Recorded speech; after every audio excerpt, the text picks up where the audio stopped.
Hello' guys, কি খবৰ আপোনালোকৰ খবৰ নিশ্চয় ভাল আৰু ভাল হোৱাটোই মই কামনা কৰোঁ। এয়া আপোনালোকে দেখিছে চাগে, চিনি পাইছে, এয়া হৈছে কুচিয়া মাছ।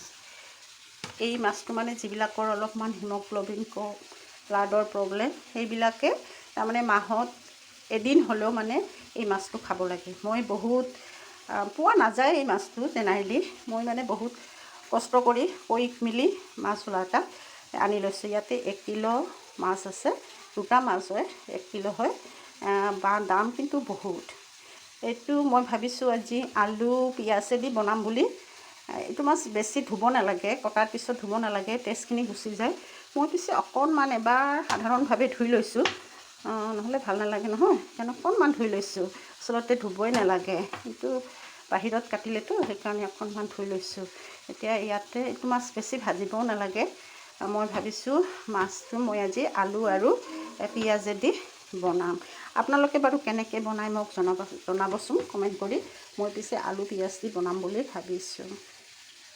এখন কেৰাহী উঠাই দিছোঁ। এতিয়া মই মাছখিনি একদম অলপমানকৈ ভাজিম, নালাগে নহয়, অলপমান ভাজিছোঁ।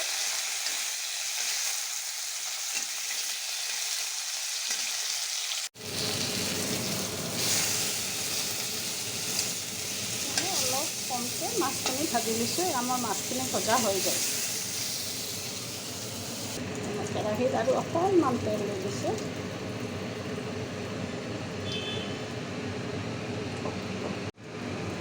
পাঁচফোৰণ দিছোঁ,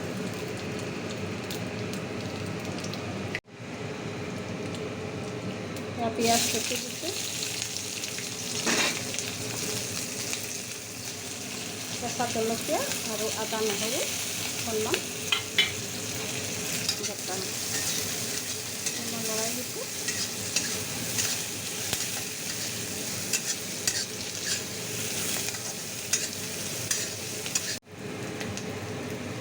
নিমখ দিছোঁ, হালধি দিছোঁ, অকণমান লৰাই দিছোঁ। ভজা হৈ গ'ল। এতিয়া মই আলুটো আগতে বইল কৰি ৰাখিছোঁ, এই আলুটো দিছোঁ। আৰু মই আজি আলু পিঁয়াজেৰে মাছটো বনাম বুলি ভাবিছোঁ। অকণমান দেৰি মই ভাজি অকণমান পানী ইয়াতে দি দিওঁ। এতিয়া অকণমান মই জিৰা গুড়ি দিছোঁ,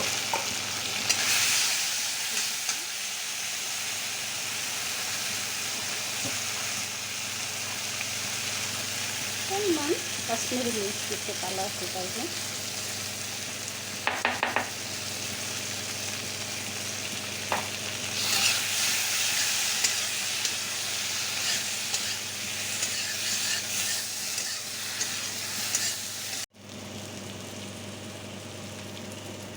ভজা হৈ গ'ল। এতিয়া মই ইয়াতে অকণমান গৰম পানী দি দিম।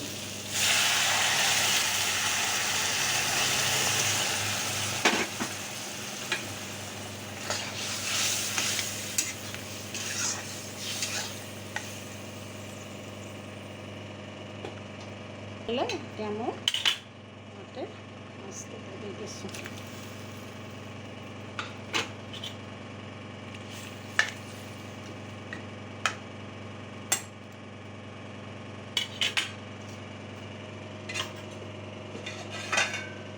অকণমান ঢাকনি মাৰি দিছোঁ 5-10 মিনিটৰ কাৰণে।